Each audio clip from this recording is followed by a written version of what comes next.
Olá, alunos e alunas do Ayrton Senna. Sejam todos bem-vindos a mais um vídeo da disciplina de Língua Portuguesa, Práticas de Leitura e Produção Textual.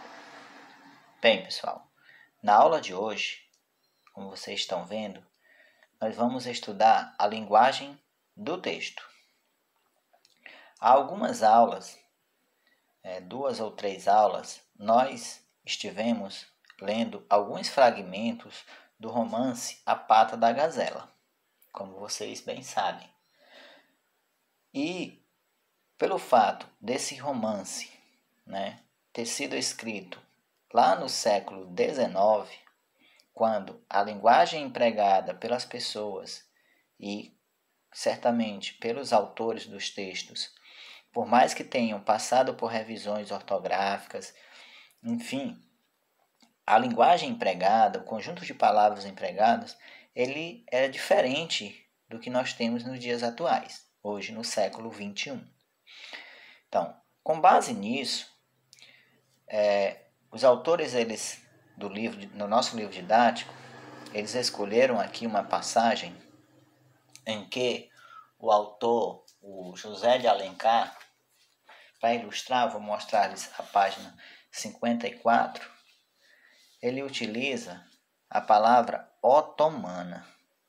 Olha só, vocês devem estar lembrados, foi lá na página 54 do nosso livro didático, em que no segundo fragmento que estudamos do romance A Pata da Gazela, ele o empregou, ele disse assim: foi só quando, encostado em sua otomana, descansava para o jantar, que Horácio, procurando a carteira de charutos no bolso do fraque, lembrou-se do objeto. Bem, com base nesse fragmento, nós vamos estudar e ver o significado da palavra otomana. Então, é um substantivo feminino, logo se vê de cara, E temos aqui, como primeiro significado, de acordo com o dicionário OAS, ou seja, o dicionário eletrônico OAS da língua portuguesa, a definição de otomana é a seguinte: é uma espécie de sofá baixo, até lá pelo contexto dá para ver que é algo que ele se senta, que ele até, inclusive, ele diz que ele encostado em sua otomana, descansava para o jantar. Então, já dá para entender que é algo para sentar, Então, é um sofá baixo e grande, onde cabem várias pessoas sentadas ao mesmo tempo. Bem, aí pergunta-se, essa palavra, ela costuma ser usada nos dias atuais? Você claramente vai manifestar aqui um sim e um não. Será que é utilizado ainda com esse nome? Hein? A palavra em si, você vai responder, E dar uma justificativa.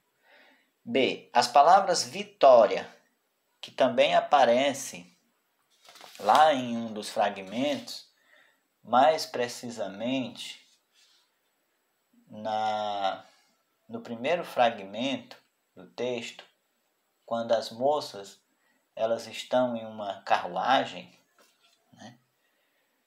e eles precisam sair rapidamente. Eles estão numa praça, e elas sobem nessa vitória. Então, as palavras vitória, que no sentido lá do empregado no texto. Por isso que eu estou explicando como foi que ela foi empregada. Para entendermos melhor isso daí, vocês podem voltar lá aquele primeiro fragmento da Pata da Gazela e verificar a definição dessa palavra. Deixa eu ver se eu encontro aqui. Pronto, encontrei.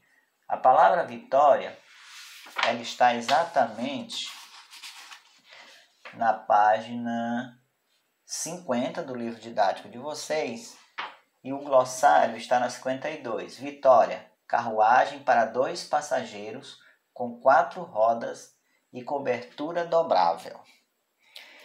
Então, a palavra vitória com sentido empregado no texto. Mancebo. O que significa mancebo? Mancebo é um jovem. alguém jovem, alguém moço. E a palavra lacaio, que é uma espécie de serviçal, ainda são empregadas nos dias atuais. Então, Vitória, nesse sentido, que foi empregado no texto, mancebo e lacaio são empregados dessa forma nos dias atuais. Também tem aí duas opções de resposta, né? O sim ou o de não, né? E dando a justificativa. Porque o texto apresenta algumas palavras que não são atuais, não são tão atuais ou tão usuais, não na sua opinião. Eu já até expliquei no início do vídeo, né? Por que elas são empregadas. Já aqui à frente, na questão de número 2, nós temos um anúncio, ou melhor, uma propaganda. Observando essa propaganda, aqui está ruim para ler, mas vou colocá-la aqui de uma maneira mais ampliada. É tudo que está aqui, gente, olha. Nessa imagem, na primeira imagem, que fica difícil para ler, está aqui, com exceção da figura da Índia, né? Parece ser uma indígena. Então, aqui, ó. Então, vamos lá. Vamos ler juntinhos. Aperitivo, diurético, neuromuscular, fortalece o coração, regularizando suas funções, indispensável para o bom funcionamento dos intestinos. Rejuvenesce os velhos. Nenhum estômago, por mais delicado, o repugna, tomado com constância. Não há candidato à velhice que não sinta imediatamente o seu benefício, o seu benéfico efeito. Previne a arteriosclerose. Quem tiver juízo é o meu conselho. Siga o bugre. Doutor Luiz Pereira Barreto. Aqui a assinatura. Bem, com base nessa propaganda, vocês já observam que ela tem diversas palavras, né? Algumas palavras de modo diferente, foram escritas de modo diferente. Então, do que grafamos atualmente. Eu quero que vocês identifiquem todas essas palavras, tanto aqui quanto aqui, e transcreva-as aqui, certo? Ou aqui logo abaixo, né? Claro que vocês não vão desenhar as imagens aqui, né? Eu quero que vocês transcrevam estas palavras aqui logo abaixo, deixem em torno aí de 3, 4 linhas. E identifiquem essas palavras, certo? Todas, que não são escritas da maneira como são grafadas nos dias atuais, ok? Mas aqui abaixo, como nosso último procedimento de hoje, que relação é possível estabelecer entre a linguagem dessa propaganda e a empregada em A Pata da Gazela?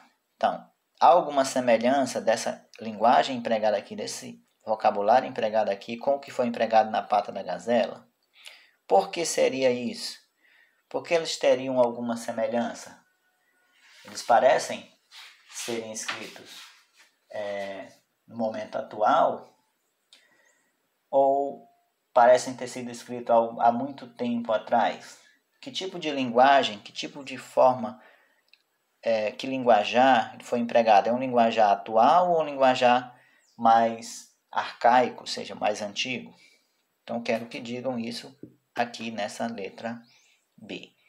Primeiramente, vocês identificam as palavras na letra A, todas elas que são grafadas atualmente, diferentemente do que foram grafadas aqui, foram escritas, e depois digam se é possível estabelecer alguma ligação entre a propaganda e a linguagem empregada no fragmento de romance que lemos, ok? Então, assistam mais de uma vez, se necessário for, para entender, e obrigado por assistir, e até a próxima.